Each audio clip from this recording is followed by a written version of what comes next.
এক যুবক বলেছিল আয়নায় সে নিজেকে দেরিতে দেখে। সে নড়ে, প্রতিবিম্ব 1 সেকেন্ড পরে। প্রথমে মজা ভেবেছিল। একদিন সে হাত তোলে। প্রতিবিম্ব হাত তোলে না, বরং তাকিয়ে থাকে। মুখটা ধীরে হাসে। সে ভয় পেয়ে সরে যায়। আয়নায় সে দাঁড়িয়েই থাকে। পরদিন আয়নার সামনে দাঁড়াতেই প্রতিবিম্ব আগেই দাঁড়িয়ে।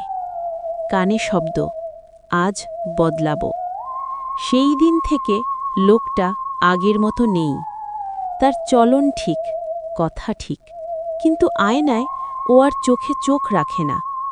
যদি আয়না আগে দাঁড়িয়ে থাকে, তাহলে আসলে প্রতিদিন কে কার জায়গায় দাঁড়ায়? আয়নার ভেতরে কি ছিল?